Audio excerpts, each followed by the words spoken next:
नाम धरे जगदीश। जैसे राजा व्यक्तियों में मालिक बन गया, उनका जगदीश बन गया, उनका मालिक बन गया, उसको नरेश कहते हैं। नरेश, नर जमा में ईश, नर जमा ईश, नरेश यानी मनुष्यों का मालिक, मनुष्यों का भगवान। पति अपनी पत्नी का मालिक हो गया, इसलिए वो जगदीश बन गया पत्नी का। तो यहाँ कहते हैं नेबल सबल को जान के तगड़े को भगवान कहने लगे। सबको जो ठाडा दिखे वो भगवान। नेबल सबल को जाने के नाम धरा जगदीश, कह कबीर जन्म मरे उनको धरू ना शीश।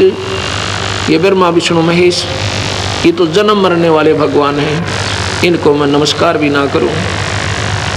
ठीक है, इनकी जितनी शक्ति है इनका लाभ अवश्य लेंगे, पर ये हमारे पूज्य नहीं हो सकते और दुश्मन भी नहीं हो सकते, क्योंकि हम तो कीड़ी को भी दुख नहीं दे सकते, हम किसी की निंदा नहीं कर सकते, हम तो एक तुच्छ जीव जानकर अपने आप को यहाँ पर अपना, जैसे हम जो शुरू में नाम देते हैं, हम ये प्राथमिक पढ़ाई कराते हैं जिसमें ब्रह्मा विष्णु महेश, माता शेरा वाली और अपने कबीर भगवान की एक सामूहिक भक्ति देते हैं। तो यहाँ असमंजस में पड़ जाते होगे आप लोग। कहते हैं कबीर साहब तो कहते हैं एक ही साधे सब सदे, सब साधे सब जाए।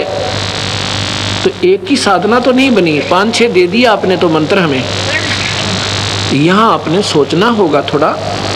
जैसे ज्यों पति भरता पति से राती आन पुरुष नहीं भावे, जैसे पति भरता होती है पत्नी, उसमें उस सामूहिक परिवार में जेठ भी होता है, जेठानी भी होती है, देवर भी होता है, देवरानी भी होती है, और अन्य ननंद भी होती हैं।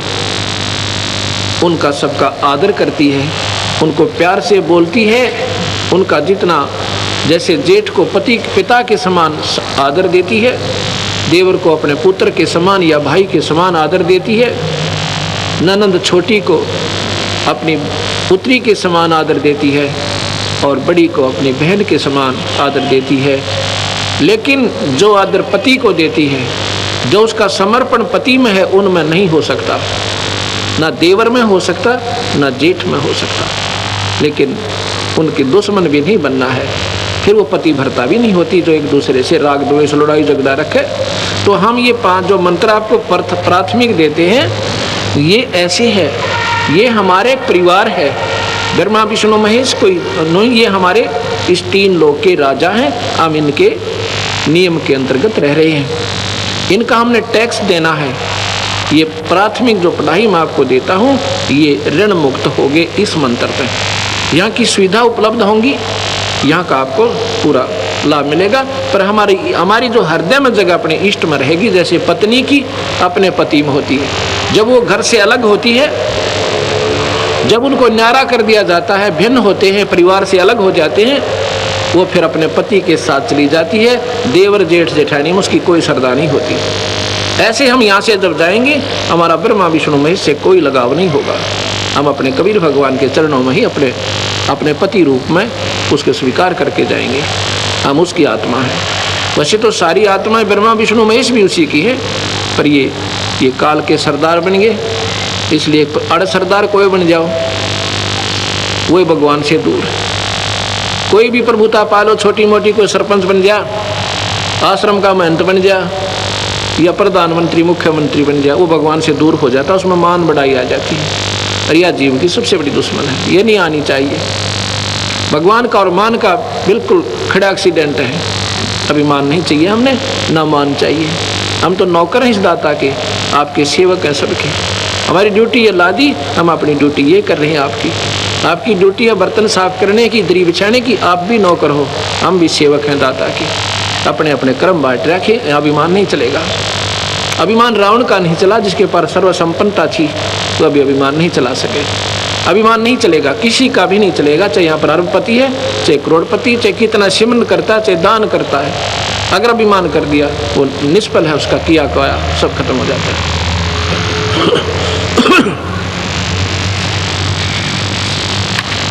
आगे बताते हैं आपकी बात बड़ी करते हैं सतगुरु, क्योंकि नादान लोग नहीं मानते कि कबीर साहब ने पुल बनवाया था। आपकी बात बड़ी कर देते हैं। आपने उनको भगवान क्यों माना? क्योंकि उन्होंने पुल बांध दिया समुद्र पे। तो यहाँ कहते हैं कबीर समुद्र पाट लंका गए, सीता को भरतारे, अगस्त ऋषि उसे पी गया, भाई इनमें कौन करता रे। आप इसी बात से भगवान की संज्ञा में लिया रामचंद्र जियों को कि उन्होंने पुल बांध दिया पर पानी पे, और अगस्त ऋषि इन सातों समुद्रों को एक ही घूंट में पी गए थे, फिर इनमें भगवान कौन हुआ? ये सोचने की बातें हैं। सतगुरु कहाँ बोल रहे हैं, ये हमने विचार करना पड़ेगा, और तब हम स्थिति हमारी मन की जो है नॉर्मल बनेगी, तब हम भक्ति करने के योग्य बनेंगे। अभी तो हम सुने सुनाए जिसने जैसा कह दिया, अपना अंधाधुंध लगे हुए, तो इससे कोई लाभ नहीं होगा। आगे बताते हैं,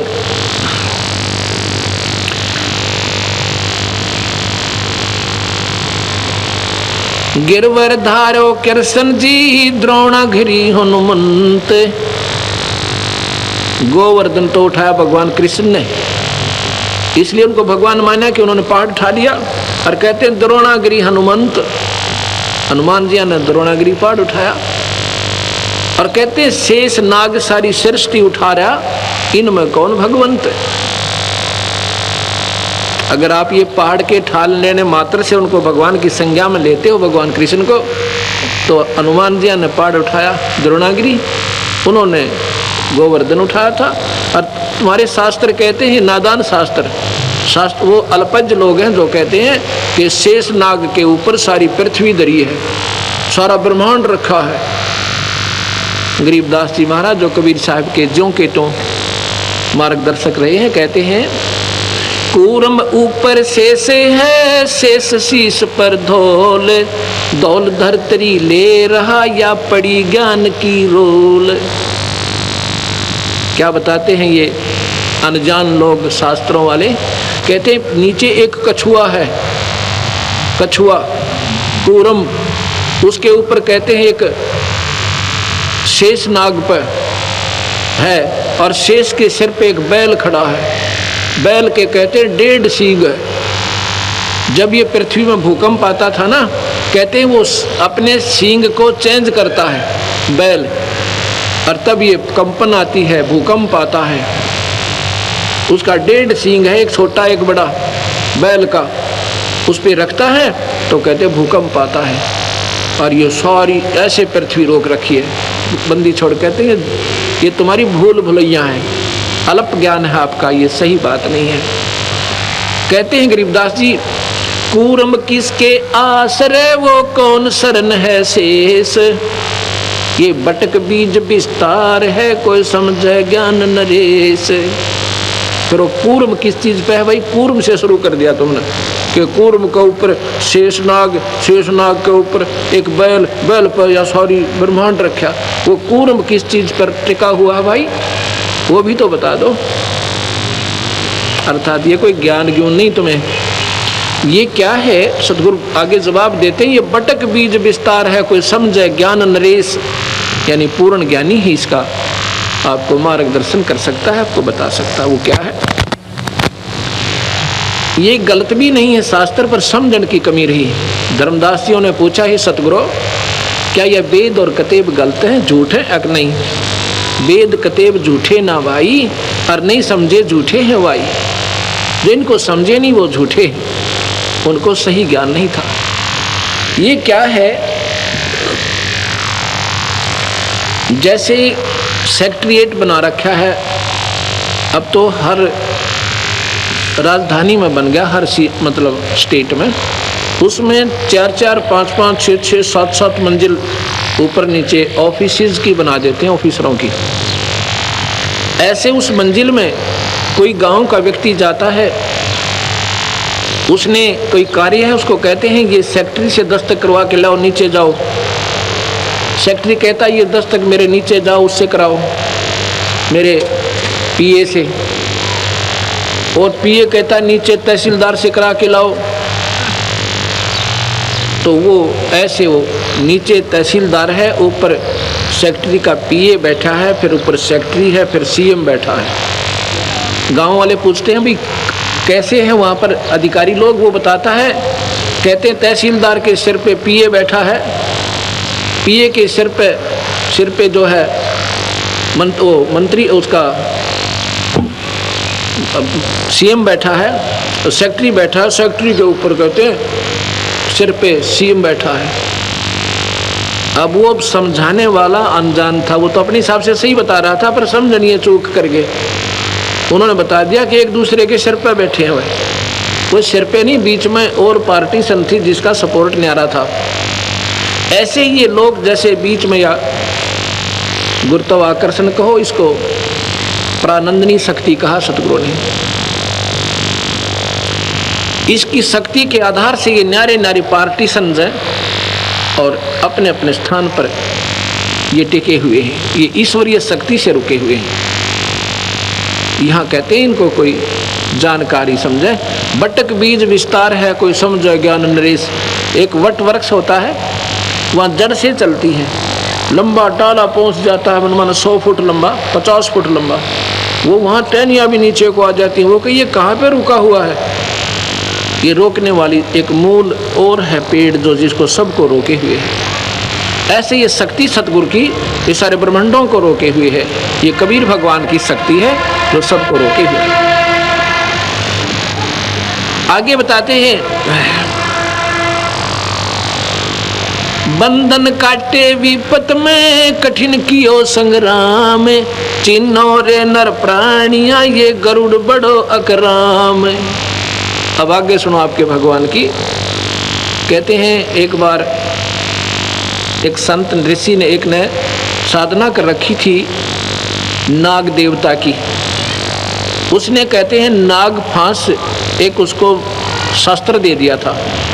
उसने वो नाग फांस शस्त्र छोड़ दिया, जिससे भगवान राम को भी ऐसे बांध दिया जैसे रस्से से बांध देते, नीचे न हाथ, और उन सर्पों ने जाकर के उनको ऐसे जकड़ दिया, सारी सेना को बांध दिया, और भगवान एक जड़ की तरह खड़े हुए हैं रामचंद्र जी।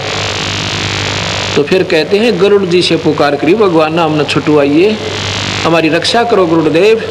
जब गरुड़ ने जाकर वो नाग जो है ना खाए, वो बंधन काटे, जब राम मुक्त हुए, अब बंदी छोड़, कहते हैं चीनो रे नर प्राणिया, यो गरुड़ बड़ा राम, ये भगवान राम बड़ा हुआ कि ये गरुड़ जी बड़े हो गए उससे।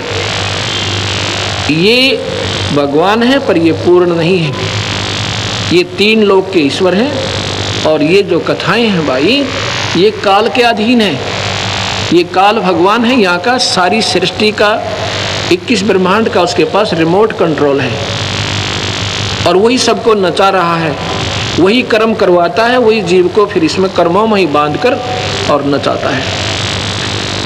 अब आप देखिएगा, एक समय की बात है, भगवान रामचंद्र जियों की पत्नी को रावण ने उठा लिया था, और भगवान को मालूम नहीं कि उसकी पत्नी ने कौन उठा ले गया।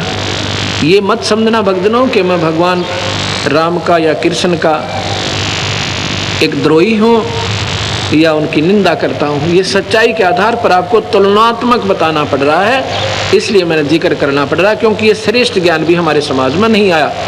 3 लोग का भी अगर सही मार्गदर्शन हो जाए तो कबीर साहब की भक्ति 2 मिनट में सारे संसार का समझ में आ जाए। इसलिए हमने ये 0 से शुरू करनी पड़ रही है। इसलिए थोड़ा सा नए व्यक्तियों को ऐसा लगेगा कि ये महाराज जी शायद भगवानों के निंदक हैं, बिल्कुल नहीं। ज्यों की तो जो कह दी जा वह निंदा नहीं होती, उनके बारे में झूठ कपट मिलाना वो निंदा कहलाती है। भगवान राम को मालूम नहीं है कि सीता को कौन उठा ले गया, तो हम ये मन में प्रश्न आता था, किसी से पूछते थे जब हम कबीर पंथी नहीं थे। मैं तो सन 1988 में ये नाम लिया, और सन 1993 के लास्ट में, यानी लगभग 9वें महीने में, सितंबर में, गुरुदेव ने ऐसे तुरंत बुलाकर, 110-12 साल की आयु थी मेरे गुरुदेव की उस समय, और मैं तो अपना नौकरी करता था। बुला करके मुझे कहा कि आज के बाद तू नाम देगा। मेरे सिर पे हाथ धर दिया, मेरे पसीना आ गया सारे शरीर में कि मैं 2 कौड़ी का जीव और इतने पवित्र परमात्मा की मैं कैसे महिमा गा पाऊंगा। तो मैं उनकी आंखों से तरफ देख रहा हूँ, वो भी जान गए कि ऐसा है, ऐसा महसूस कर रहे हैं। कहता मैं तेरे साथ रहूँगा, घबराइए मत ना, और सतगुरु की शक्ति आपके सिर पर रहेगी। जब मुझे थोड़ा सा हौसला हुआ, उसके बाद ये मैंने सन 1994 से प्रचार शुरू किया। उसके 94, 95, 96, 97, 98, 99, 2000, अब 2001 हो गया। अब ये 7-7.5 वर्ष में 1.5 लाख नई कबीरपंथी संगत हरियाणा जैसे राज्य में 1.5 लाख 7 वर्ष में। क्योंकि आज कोई नादान नहीं है दुनिया, सब समझते हैं 2 रोटी खाते हैं और शास्त्र सबके पास उपलब्ध। इनको पढ़ के देखो, ये मत समझना कि मैं शास्त्रों के बोझ मिरता हूँ, इनको उठाए फिरता हूँ, नहीं। ये तो आपके लिए कोई आकर खस्से और कहे जी आप झूठ बोल रहे हैं, ये शास्त्र उठा के दूंगा, ये पढ़ ले वीरा, मेरे से पीछे बात करना, ये आपके शास्त्र हैं। एक अंधा था, वो लालटेन लिए फिरे, अंधेरे में लालटेन ले रखी उसने हाथ में। बच्चे आ जाते हैं कि बाबा, वो कहता भाई देखना देखना मुझे दिखाई नहीं दे रहा है। वो बच्चे कहते हैं बाबा तू लालटेन किस लिए ले रहा जब तूने दिखता ही नहीं। कहता है आप आंखों वालों के लिए कहीं मेरे में टक्कर ना मार दो तुम। ये लालटेन इसलिए ले रखा है तुम आंखों वालों के लिए, कहीं मेरे में टक्कर ना आ मारो। ये लालटेन रखी है मैंने, कोई मेरे से ना खस्से, इनको पढ़ो, अपनी चांदना हो जाएगा अपने आप ही।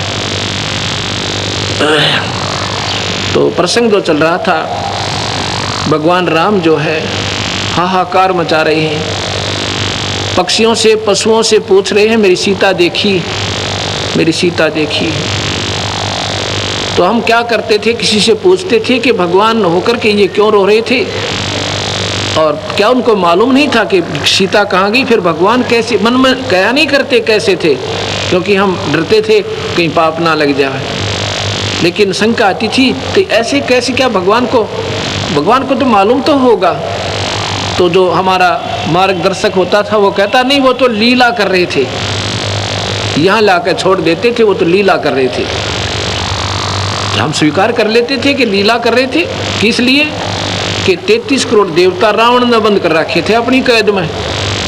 जिन देवताओं की आप पूजा करते हैं उनको तो रावण ने बांध के कैद में डाल रखा था, और इन ऐसाओं की तुम पूजा करते हो। भक्तजनों, ये बहन बेटियां भाई, क्योंकि हमारी पूजा ही ढंग की नहीं है तो हम पाएंगे क्या। नास्तिक होता जा रहा है समाज, भगवान का गुण मिलता नहीं क्योंकि हमारी वे ऑफ वर्शिप ठीक नहीं है, हमारी पूजा की विधि ठीक नहीं है। अब यहाँ अब सतगुरु के ज्ञान की रोशनी में अब हमें दिखाई देने लगा सही कि वो लीला नहीं कर रहे थे, उनको ज्ञान ही नहीं था। लीला किस लिए करते थे कि 33 करोड़ देवता उसने छुटवाने थे भगवान ने। ये तो मान लेते भी लीला कर दी, सीता उठा ली, माता को उठाया, फिर लीला की आवश्यकता कहाँ रहेगी। बहाना बन गया था, जाते गर्दन दबोच देता जा करके। अगर बहाना ही बनाना था तो इतना बहुत था। फिर सीता कौन है, जैसे किसी की भैंस गुम हो जा या बकरी गुम हो जाए, उसको ढूंढने कोई पूर्व दिशा में, कोई उत्तर दिशा में, कोई दक्षिण दिशा में, और किसी ने पा जा कोई मुझे वहाँ मिल गई। ऐसे हीट एंड ट्रायल मेथड से सीता ढूंढी गई। हनुमान जी छलांग लगा के समुद्र पार कर गए, वहाँ सीता को ढूंढा और खोज के जब राम जियों को बताया। ये लीला नहीं थी, ये तो मजबूरी थी, उन्हें ज्ञान ही नहीं था। इतना समय नहीं लगाते लीला में, पत्नी को तो और उठा ले जा, वहाँ लीला करता रहे पीछे से भगवान या कोई भी पति। वो भगवान ऐसा है थे क्योंकि इस काल के हाथ में रिमोट कंट्रोल है। जो 1000 भुजा का भगवान है, ये ब्रह्मा विष्णु महेश केवल 4 भुजा के हैं, और कबीर साहब असंख्य भुजा के, बिना गिनती के। 4 भुजा का प्रतीक समझो 4 हॉर्स पावर, ये 4 हॉर्स पावर के समझो। इनकी माता है वो 8 हॉर्स पावर की है, उसकी 8 भुजा है। इनके पिता हैं 1000 हॉर्स पावर के, समझ लो। एक कंपेरेटिव एग्जाम देता हूँ आपको, एग्जाम्पल देता हूँ। और कबीर साहब पावर हाउस समझो, वो थर्मल प्लांट जहाँ से बिजली मैन्युफैक्चर होती है, बनती है। असंख्य भुजा है उस मालिक के, जहाँ से सारी शक्तियाँ बाहर आती हैं। उधर से भगवान शिव जी और पार्वती जी ऊपर से देख रहे हैं। पार्वती कहती है, इस व्यक्ति को क्या दुख है हे तरन तारण? तो भगवान शिव कहता है, ये व्यक्ति नहीं है, ये भगवान है। वह कहती, ये कैसा भगवान जब रो रहा है? मैं तो इसकी परीक्षा लूंगी। ये भगवान शिव कहते हैं, तू नहीं जानती पार्वती, सती तू नहीं जानती देवी, मैं जानता हूँ। ये विष्णु अवतार हैं और इनकी पत्नी उठा ली किसी ने, ये उसकी तलाश के उसके वियोग में रो रही हैं। तो पार्वती कहती है, वो देवी कहती है, फिर भगवान रोता क्यों है? मैं इसकी परीक्षा लूंगी। तो शिव जी कहते हैं, परीक्षा मत लेना। वो कहती है, अच्छा नहीं लूंगी। थोड़ी सी देर के बाद भगवान चले जाते हैं। भगवान आते हैं नीचे, शिव जी, और भगवान के चरण छूते हैं, प्रणाम करते हैं दोनों आपस में एक दूसरे को और चले जाते हैं। पार्वती सोचती है कि ये शिव जी भी भोलानाथ है, ये वैसे किसी के चरण छू लेता है। ये तो ऐसे दशरथ पुत्र है, राजा का लड़का है, वियोग में रो रहा है। भगवान शिव अपना घूमने चले जाते हैं। पार्वती पीछे से, वो देवी जी पीछे से सीता रूप बनाती है। सीता रूप बना के भगवान के सामने खड़ी हो जाती है। उस समय भगवान राम कहते हैं, हे दक्ष पुत्री माया, हे दक्ष की बेटी। तो भगवान ने कि कहाँ छोड़ आई शिव जी को, अकेली कैसे आ गई? तब वो कहती हो, आप तो ठीक ही आपको प्रणाम कर रहे थे भगवान शिव जी, आप तो वाकई भगवान हो। अब यहाँ सोचने की बात है भक्तजनों, अब तो सीता, उसने पहचान लिया कि सीता नहीं है, ये तो पार्वती है। और उस समय भगवान को मालूम ही तेरी सीता गई कहाँ है, ये क्या चीज़ है, ये समझना होगा अपने। और यही समझाने के लिए सतगुरु का ज्ञान, ये सारी भूमिका आपको बता रहा हूँ कि ये काल जो है 21 ब्रह्मांड का एक रिमोट कंट्रोलर है। इसने जिस जीव की जितनी बुद्धि खोलनी है वहीं से छोड़ देता है, ऑफ करनी है वहां से कर देता है। उधर से जब पार्वती वापस जाती है तो भगवान शिव उनको जान जाते हैं, क्योंकि वो भी इस काल निरंजन के हाथ में। भगवान शिव को अंदर में जाकर ये चांदना कर दिया, चेष्टा दे दी कि ये सीता का रूप बना कर गई है। उसने आके पूछा कि तू सीता का रूप बना कर गई है? वो हंसने लग जाती है कि नहीं, मैंने कोई परीक्षा नहीं ली। तो भगवान शिव ने पार्वती को हृदय से उतार दिया, उसको पत्नी रूप में स्वीकार नहीं किया। क्यों नहीं किया? उसने कहा कि तू मेरी माँ का रूप बना के गई है, अब तू मेरी पत्नी नहीं रही। माँ क्यों कहा? ये 3 भाई हैं, बड़ा ब्रह्मा है, दूसरा विष्णु है, तीसरे नंबर का शिव है। क्योंकि शिव का बड़ा भाई जो विष्णु हुआ और बड़ी भाभी माँ के तुल्य होती है। ये हमारा एक संविधान है, ये एक हमारा आचरण होना चाहिए कि बड़े भाई की पत्नी माँ के तुल्य दृष्टिगोचर होनी चाहिए। इसलिए उसने कहा कि तूने आज मेरी माँ का रूप बना लिया, तो मेरी पत्नी नहीं रही। भगवान शिव ने उसको अपने हृदय से तलाक दे दिया, अपने हृदय से चाहा नहीं। पार्वती भी इस बात को जान गई कि अब ये पक्का अनाड़ी है और इन्होंने जो निश्चय कर लिया ये दोबारा स्वीकार नहीं करेगा तुझे। उसके बाद क्या होता है, अब मैं शास्त्र सुनाऊंगा पर आपने ऐसा लगेगा जैसा कि महाराज जी, क्योंकि शास्त्रों के सुनाए बिना हमें, जैसे मैं बताऊं कि SHO जो थानेदार होता है, अब थानेदार ने कोई सोचा कि सुप्रीम पावर है, सारे जिले का मालिक है, और मैं कहूँ नहीं भैया नहीं, ये तो इसका कर्म, इसकी क्रिया ही न्यारी है, ये तो एक सुरक्षा का प्रतीक है और इसका कुछ सीमित क्षेत्र है, ये ज़्यादा नहीं है। उसका जो पुजारी है वो महसूस कर सकता है, जिसने नहीं ज्ञान, क्योंकि वो तो उसने बहुत बड़ा शक्तिशाली मान रहा था।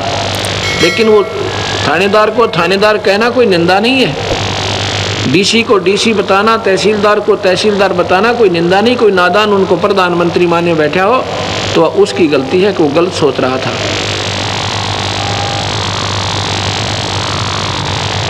उसके बाद